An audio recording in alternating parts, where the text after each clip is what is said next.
오늘도 하나님을 예배하기 위해 이 자리에 나오신 여러분에게 하나님의 은혜와 평강이 넘치기를 소원합니다. 아멘. 앞에서 우리는 예수 그리스도가 곧 양의 문이요 선한 목자라는 사실을 보았습니다.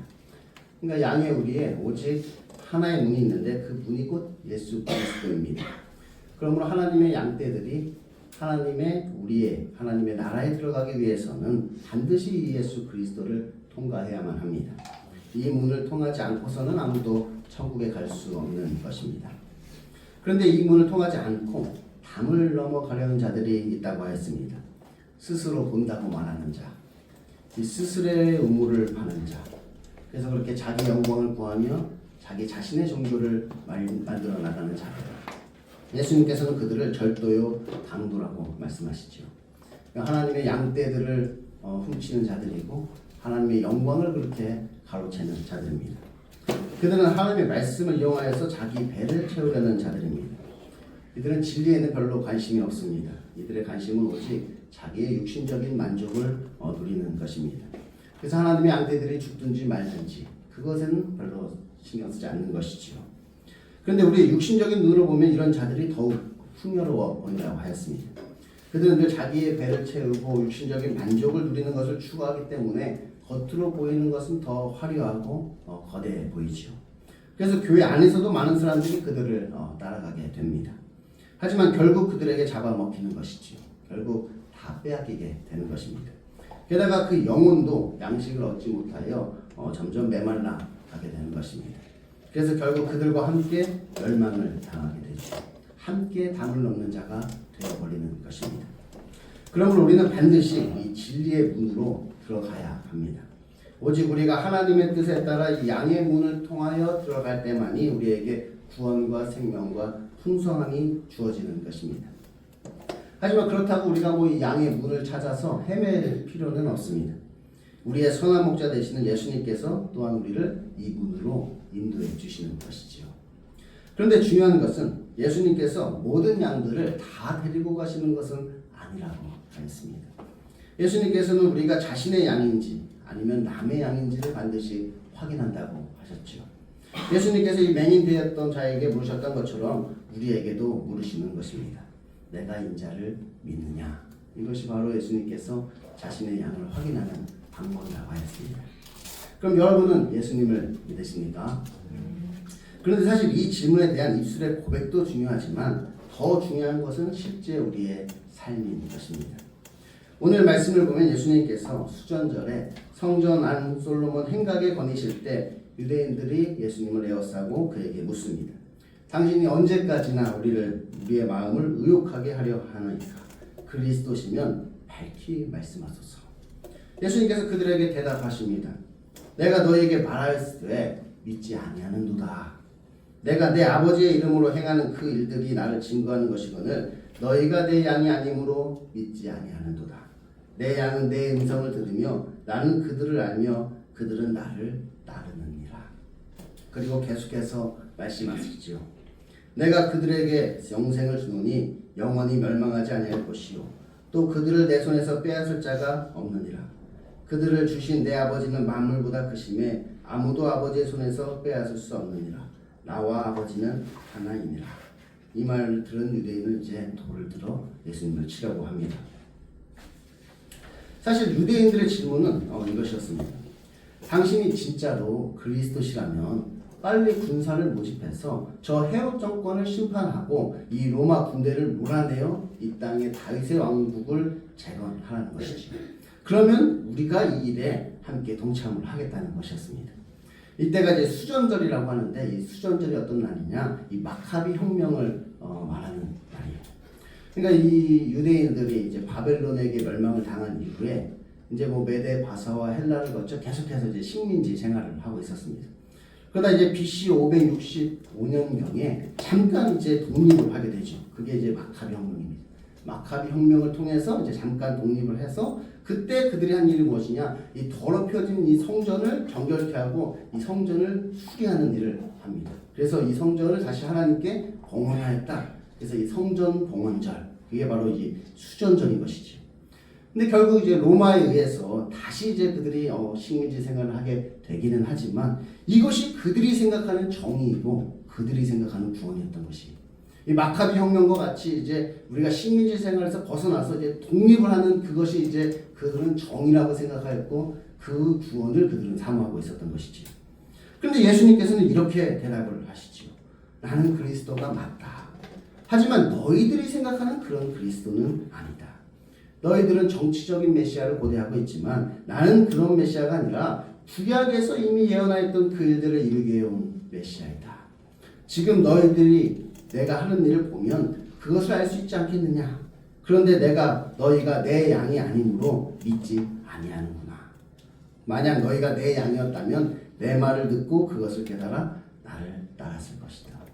그러니까 예수님께서 하시고자 하셨던 것은 그들이 생각하는 것처럼 어떤 쿠데타를 이렇게 정치적 독립을 이루는 그런 것이 아니라 진짜로 하나님께 성전을 드리는 우리의 거룩한 영혼, 거룩한 성전을 하나님께 드리고 싶으셨던 것이지요. 그래서 우리의 더러워진 영혼을 새로 정결케 하고 수리하여서 하나님께 우리의 영혼을 봉헌하고 싶으셨던 거예요. 그래서 우리의 신령 성전을 삼으셔서 하나님이 우리 안에 거하기를 원하고 계셨던 것이지요. 실제로 이제 AD 70년경에 이 유대인들은 쿠데타를 일으킵니다. 그때 이제 로마 장군 티투스에 의해서 그것이 저지되게 되는 것이죠. 그래서 그때 예수님의 말씀처럼 돌 위에 돌 하나도 남지 아니하고 예루살렘 성전이 무너지게 되는 것이. 결국 그들이 생각했던 그 쿠데타는 결국 실패로 이렇게 끝나게 되죠. 하지만 예수님이 계획하신 진짜 이 성전을 드리는 우리를 성전 삼으시는 그 일은 성공하여서 지금도 계속되고 있는 것입니다. 이 오늘 말씀은 우리에게 이 진리를 따르는 자와 이 비진리를 따르는 자가 어떻게 다른지에 대해서 우리에게 말씀해 주고 계십니다. 사실 이 유대인들도 메시아를 기다리고 있었습니다. 하지만 그들이 기다린 것은 성경에서 말하는 메시아가 아니라 그냥 자기들이 꿈꾸는 메시아였던 것이지요. 그들은 예수님에게 당신이 그리스도시면 밝히 말씀하라고 요구합니다. 하지만 예수님께서는 이것을 그들에게 숨기신 적이 없습니다. 예수님은 하나님의 아들이요 그리스도이라는 사실을 얼마나 강조했습니까? 하지만 그들이 이것을 믿지 않았던 것입니다. 왜냐하면 예수님께서 행하시는 일들이 그들이 원했던 일들과는 달랐기 때문입니다. 그들이 원했던 것은 정치적인 독립을 원했습니다. 그러니까 다윗 왕국과 같은 힘있고 강력한 왕국을 이 땅에 건설하기를, 이 땅에 재현하기를 원했던 것이지요. 그들은 메시아가 오면 이 일을 이루어 줄 것이라고 생각했습니다. 그런데 예수님께서는 자신이 그리스도라 말씀하시면서 군사를 모을 생각은 안 하고 매일 병자들을 고치시고 죄인과 함께 식사를 하시면서 하나님 나라의 복음을 전파하시니 그들이 보기에는 이것이 이해가 안 되는 것이죠. 아니 혁명을 일으키려면 강한 군사들이 필요하고 그런 강하고 유능한 사람들을 모아야 할 텐데 예수님께서는 그럴 생각을 안 하고 맨날 병자들과 함께 하시고 죄인들과 함께 하시고 무슨 복음이라고 전하고 계시니 그들이 볼 때는 이것이 이해가 안 되는 것이에요. 그래서 그들은 예수님을 찾아와 당신이 그리스도시라면 왜 이렇게 군사를 모으지 않느냐고 지금 묻고 있는 것입니다. 하지만 그들의 생각대로 로마 정권에 맞서 어떤 정치적인 쿠데타를 일으키는 것은 하나님의 계획에는 없었습니다. 오히려 하나님께서는 다윗 왕권을 회복하는 방법으로 그리스도의 십자가를 준비하고 계셨지요. 예수님께서는 쿠데타 대신에 십자가의 계속적 죽음을 통하여 하나님의 백성들을 구원하시고 잠깐 있다가 사라지는 이 땅의 왕국이 아니라 영원한 하나님의 나라의 왕국을 건설하기 위해 이 땅에 오셨던 것입니다. 이것이 바로 하나님의 계획이었습니다. 하나님께서는 구약을 통하여서 미리 이것을 우리에게 알려주셨고 예수 그리스도는 이 일을 이루기 위해 이 땅에 오신 것입니다. 그리고 예수님께서는 이미 이제 이 일을 이루셨기 때문에 이것이 모두 성취되어서 이제 우리에게 복음이 되어 온 땅에 전파하도록 말씀하신 것이지요. 그러니까 하나님의 생각과 인간의 생각은 이렇게 다릅니다. 그러니까 인간은 늘 육신적인 눈으로 육신적인 것을 바라보지만 하나님께서는 늘 영원한 것을 바라보고 계시지요. 게다가 인간의 계획은 실패하고 좌절하기도 하지만 하나님의 계획은 실패가 없으십니다. 그러면 인간의 생각과 하나님의 생각이 이처럼 다를 때 우리는 당연히 하나님의 뜻을 따라야 하는 것 아닐까요? 우리는 틀릴 수 있지만 하나님은 틀림이 없으신 분이고 우리는 실패할 수 있지만 하나님께서는 실패가 없으신 분이라면 우리는 당연히 우리의 생각이 아닌 하나님의 말씀을 따라야 하겠죠. 그런데 참 이상하게도 우리 인간이 그렇지가 않습니다. 우리 인간은 늘 하나님보다 내가 더 옳다고 생각하고 하나님의 뜻이 아니라 내 뜻을 따라 살기를 더 좋아하죠. 그리고 하나님의 생각과 내 생각이 다르면 우리는 하나님을 향하여 돌을 던지게 되는 것입니다. 오늘 말씀에 지금 예수님이 하나님과 동등됨을 이야기했다고 신성모독이라 하여 돌을 던지려고 했지만 실제로 그들이야말로 신성모독을 하고 있단 말이에요. 오히려 그들이야말로 내가 하나님이라고 생각하고 있는 것이에요. 내 생각이 곧 하나님의 생각이고 내 뜻이 곧 하나님의 뜻이다. 그렇게 생각하고 있는지도 모르는 것이지요. 그런데 이런 사람들이 그때만 있었던 것이 아니라 지금도 많이 있다는 것입니다. 그러니까 저 유대인들이 메시아를 사모하기는 하였지만 성경에서 말하는 메시아가 아니라 자기들이 꿈꾸는 메시아를 사모하고 있었던 것 같이 지금도 그런 사람들이 많이 있습니다. 그러니까 각자 사람마다 자기가 원하고 바라는 것이 있는 것이지요. 그러니까 예수님 당시의 유대인들은 이 정치적인 메시아를 꿈꾸고 있었습니다. 그런 것처럼 어떤 사람들은 육체적인 메시아를 지금 꿈꾸고 있다는 것이 그들이 원하는 것은 어떻게 보면 이 현세적인 복입니다. 그러니까 복주는 그리스도를 바라고 있는 것이지. 우리가 경제적으로 어려운 시절에는 많은 사람들이 이 물질적인 복을 많이 구했습니다. 그래서 예수님 믿고 부자가 되어 성공하는 이야기, 그런 간증들을 많이 하기도 했었죠. 그래서 실제로 하나님의 은혜로 우리 대한민국이 이렇게 잘 사는 나라가 된 것은 사실입니다. 그러자 이제 먹고 살만해지니까 이제는 어떤 정신적인 복을 또 구하기 시작하는 것이지요. 어떤 행복한 삶이라든지 평안한 삶이라든지 또 풍요로운 삶을 이제 구하기 시작합니다. 이제 교회에서 웰빙에 대해서 이제 이야기를 하기 시작하는 것이죠. 그냥 먹고 사는 게 아니라 이제 잘 먹고 잘 사는 것에 대해서 우리가 이야기를 하기 시작합니다. 이런 기복주의가 이제 어떻게 보면 오늘날에 와서는 이제 행복주의로 이제 조금 바뀐 것 같아요. 이제 행복을 추구하는 어떤 신앙이 되어버렸습니다. 이런 기복 자체가 잘못되었다는 것은 아닙니다. 기복주의가 이제 문제인 것이죠. 복을 하나님께 구하는 것은 너무나 당연한 것이고 그것은 우리가 본받아야 할 만한 점입니다. 그리고 행복을 추구하는 것도 잘못된 것은 아니죠. 그리스도인들이 행복하게 살 수 있습니다. 그리스도인이라고 다 못 먹고 못 살아야 되는 건 아니잖아요. 그런데 문제는 뭐냐? 이것이 하나님의 계획과 다를 때입니다. 그러니까 내 생각과 하나님의 생각이 다를 때. 그러면 우리는 이제 왜 하나님께서 내 기도를 안 들어주시냐고 막 하나님한테 따지게 되는 것입니다. 그러니까 저 유대인들이 예수님에게 따졌던 것처럼 말입니다. 그러니까 하지만 우리의 바람대로 우리가 이 땅에서 잘 먹고 잘 사는 것이 하나님의 계획에는 없을 수도 있습니다. 그러니까 오히려 하나님께서는 우리가 이 세상으로부터 구별되어 거룩해지기를 바라실 수도 있는 것이지요. 그러니까 그래서 우리가 이 세상에서 잠깐 동안 어떤 부귀영화를 누리며 쾌락을 쫓아 살아가는 것이 아니라 영원토록 그리스도의 순결한 신부로서 그리스도와 연합된 삶을 살기를 그가 원하실 수도 있는 것입니다. 그런데 문제는 우리가 이것을 원하지 않는다는 것입니다. 우리가 메시아를 기다리는 이유는 따로 있지요. 우리는 거룩하고 구별된 삶, 그리스도와 연합된 삶, 그런 것을 우리는 꿈꾸지 않는단 말이에요. 우리가 원하는 것은 그냥 램프의 지니처럼 주님이 오셔서 내가 원하는 것을 이루어주기를 우리는 바라고 있는 것이에요. 사실 이렇게 정치적인 메시아를 기다리던 유대인들이나 육신적인 구세주를 사모하는 이 땅의 그리스도인들이 이렇게 많이 생겨나게 된 데는 그만한 이유가 사실 있습니다. 그것은 이 하나님의 말씀을 자신이 원하는 대로 그렇게 해석을 했기 때문입니다. 이 유대인들이 어떤 정치적인 메시아를 기다렸던 것은 그들이 구약 성경을 그렇게 해석하기 때문입니다.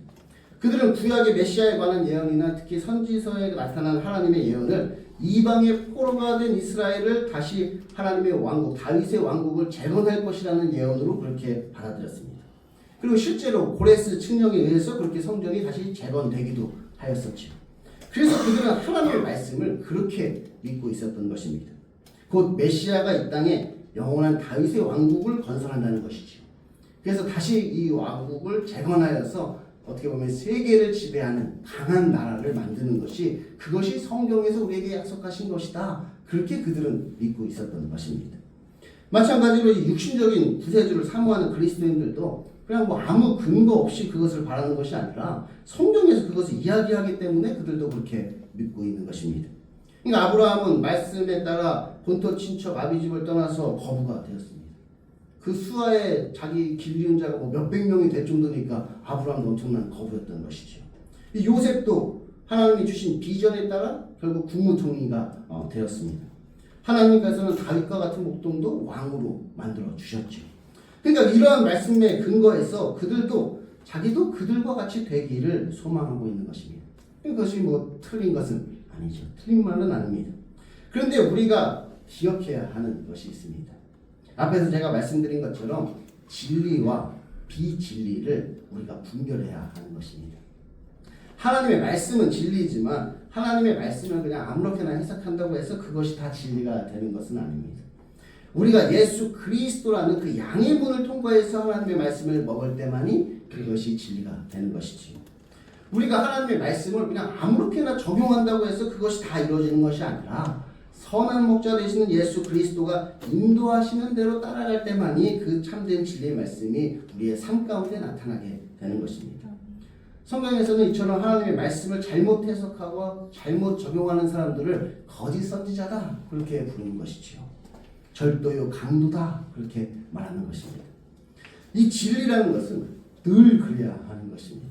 이게 변함이 없는 것이 진리인 것이지요. 언제 어디서 누구에게나 똑같이 적용이 되는 것이 바로 진리의 말씀인 것입니다.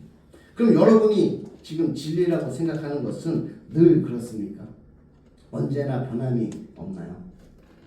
이 아브라함은 하나님의 말씀에 따라 살았더니 거부가 되었습니다. 우리 주변에도 예수님 믿고 그렇게 부자가 된 사람들이 많이 있죠. 그럼 예수님 믿으면 부자가 다 그렇게 됩니까? 예수님 믿으면 부자가 된다는 말은 진리인가요? 그럼 비천에 처할 줄도 알고 풍부에 처할 줄도 알던 그 사도 바울은 예수님을 안 믿는 사람이었겠죠. 이 요셉은 꿈을 꾸고 이집트의 국무총리가 되었습니다. 우리 주변에도 하나님이 주신 그 꿈을 이룬 사람들이 또 많이 있지요. 그럼 하나님이 주시는 비전은 항상 출세하고 성공하는 것이던가요? 교회에 잘 다니면 출세한다는 것은 진리입니까? 그럼 십자가에 거꾸로 못 박힌 베드로는 하나님께 저주를 받은 자였겠죠. 사실 예수님을 믿는다고 내가 계획한 모든 일들이 다 잘 되는 것은 아닙니다. 우리가 뭐 긍정적으로 생각한다고 해서 다 그것이 이루어지는 것도 아니지요. 아무리 뭐 하면 된다 할 수 있다 해도 안 되는 건 안 되는 것입니다. 만약 기도만 하면 우리의 모든 소원이 다 이루어진다면 그럼 누가 예수님을 안 믿겠어요? 다 예수님을 믿겠죠. 예수님께서 말씀하십니다. 내가 그들에게 영생을 주노니 영원히 멸망하지 아니할 것이요 또 그들을 내 손에서 빼앗을 자가 없느니라. 그들을 주신 내 아버지는 만물보다 크심에 아무도 아버지의 손에서 빼앗을 수 없느니라. 진리란 이런 것입니다. 영원한 것, 변하지 않는 것, 누구도 빼앗을 수 없는 것. 바로 예수님을 믿는 자에게 영생이 주어졌다는 것입니다. 아무리 시대가 변하도 달라지지 않고 모든 사람에게 동일하게 적용되는 이것이 바로 진리인 것입니다. 부자든 가난하든 모든 사람에게 동일하게 적용되는 것. 그것이 바로 진리인 것이죠. 예수님께서는 하나님의 말씀을 오해하여 비진리를 따르는 자에게 이 참된 진리가 무엇인가에 대해서 가르쳐 말씀하셨습니다. 그리고 단순히 말씀만 하시는 것이 아니라 그의 삶을 통해서 또한 이것을 보여주셨지요. 어느 날 이 세례 요한의 제자들이 예수님을 찾아와 묻습니다. 세례 요한이 우리를 보내어 당신께 여쭈어 보라고 하기를 오실 그이가 당신이 오니까 우리가 다른 일을 기다리오니까 하더이다. 그러자 예수님께서 이렇게 대답하시지요. 마침 그때 예수께서 질병과 고통과 및 악귀 들린 자를 많이 고치시며 또 많은 맹인을 보게 하신지라. 예수께서 대답하여 이르시되 너희가 가서 보고 들은 것을 요한에게 알리되 맹인이 보며 못 걷는 사람이 걸으며 나병 환자가 깨끗함을 받으며 귀먹은 사람이 누리며 죽은 자가 살아나며 가난한 자에게 복음이 전파된다 하라. 누구든지 나로 말미암아 실족하지 아니하는 자는 복이 있도다 하시니라. 사실 이 세례 요한도 메시아의 길을 예배하였지만 이 메시아의 사역에 대해서는 제대로 알지 못했던 것 같습니다. 그래서 이 세례 요한도 이제 그토록 기다리던 메시아가 왔으니 이제 뭔가 큰 일이 벌어질 거라고 생각했는데 별 일이 없으니까 예수님께 제자를 보내 이렇게 묻는 것이지요. 그런데 예수님께서는 지금까지 뭐 아무 일도 안 하셨던 것이 아니라 성경에 예언되었던 모든 일들을 지금 이루고 계셨던 것입니다. 단지 그 일들이 우리가 생각했던 일과는 조금 달랐던 것뿐이지요. 그래서 우리가 실족을 하게 되는 것입니다. 하지만 예수님께서는 그로 인하여 실족하지 않는 자는 복이 있다고 말씀하십니다. 사실 믿음이라는 것은 이런 것입니다. 내 생각과 하나님의 생각이 다를 때 그때 내 뜻이 아니라 하나님의 뜻을 따르는 것.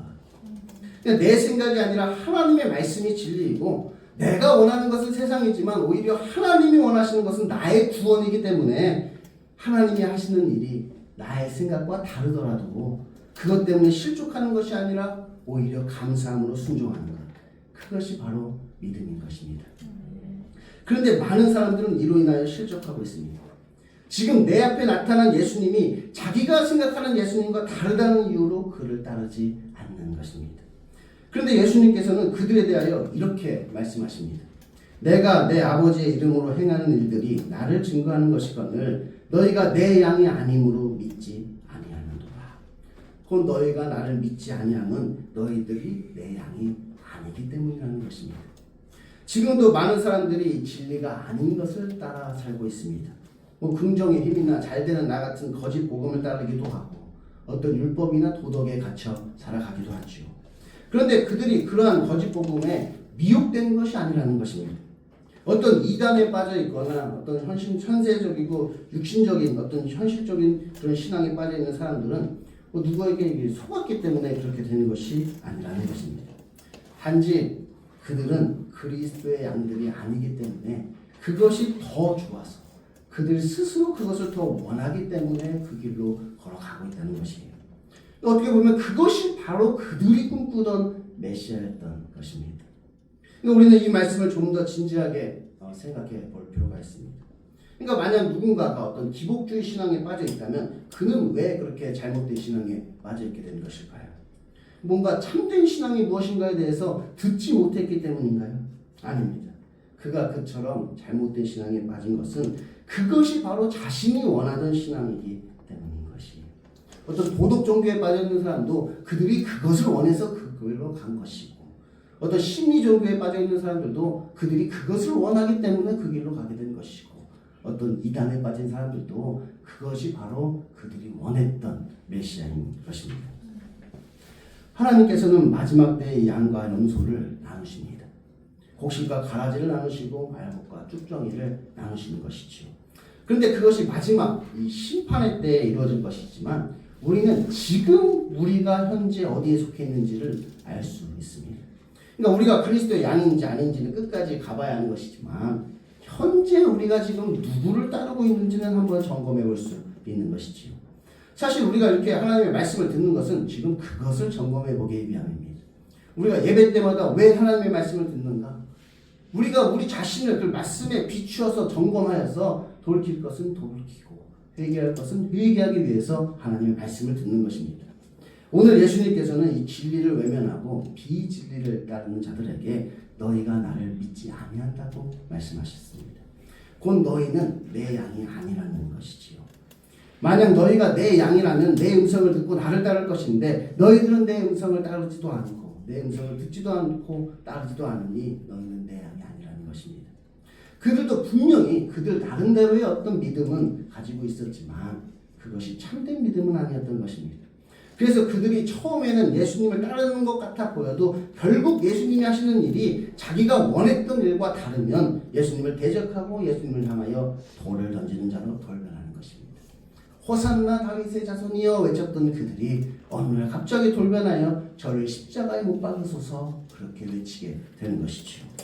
이것은 진리와 비진리의 싸움입니다.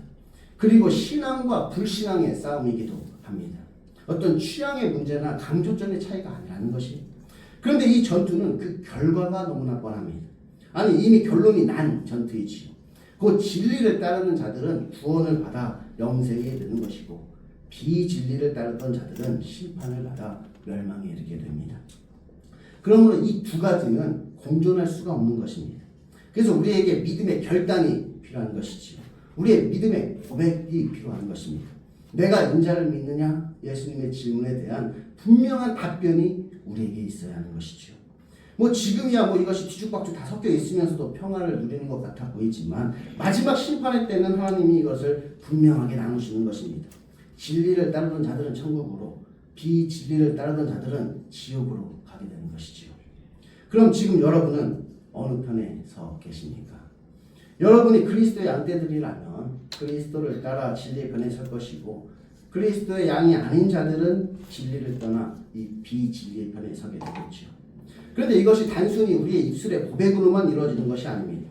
우리의 입술로 한 그 고백이 거짓인지 진실인지는 우리의 삶이 또한 그것을 보여주는 것이지요. 사실 우리는 누가 양이고 누가 이리인지 우리는 알 수가 없습니다. 왜냐하면 이 이리가 양의 옷을 입고 있기 때문이지요. 양처럼 보이는 사람이 갑자기 어느 날 돌변하여서 이리처럼 될 수도 있는 것이고, 또 이리 같은 사람들이 어느 날 양처럼 또 주님을 잘 따르기도 하는 것입니다. 그러므로 누가 그리스도의 양인지 아닌지는 사실 뭐 끝까지 가봐야 하는 것이죠. 물론 뭐 하나님은 알고 계시지만 우리는 아직 모른다는 것입니다. 하지만 분명한 것은 그 사람이 맺는 열매를 통해 이것을 얼마든지 추측은 해볼 수 있다는 것입니다. 그러니까 좋은 나무는 아름다운 열매를 맺고 못된 나무는 나쁜 열매를 맺는 것이죠. 그래서 예수님께서도 유대인들에게 내가 아버지로 말미암아 여러 가지 선한 일로 너희에게 보였거늘 그 중에 어떤 일로 나를 돌로 치려 하느냐며 그들에게 반문하였던 것입니다. 예수님이 행하셨던 모든 일들 중 어떤 나쁜 열매가 있느냐, 못된 열매가 있느냐, 왜 나를 돌로 치려 하느냐, 예수님께서 그들에게 물으셨던 것이에요. 그런데 우리들도 마찬가지입니다. 그리스도의 양떼들은 진리를 따르는 삶을 살고 이리들은 비진리를 따르는 삶을 살게 됩니다. 이 문지기가 문지기인 것은 양의 문 옆에서 선한 목자를 맞이하여 그 문을 열기 때문에 문지기인 것이지, 그가 담을 넘으면 그는 더 이상 문지기가 아닌 것입니다. 그러니까 어제까지 문지기였던 사람도 오늘 담을 넘는다면 오늘은 도둑놈인 것이죠.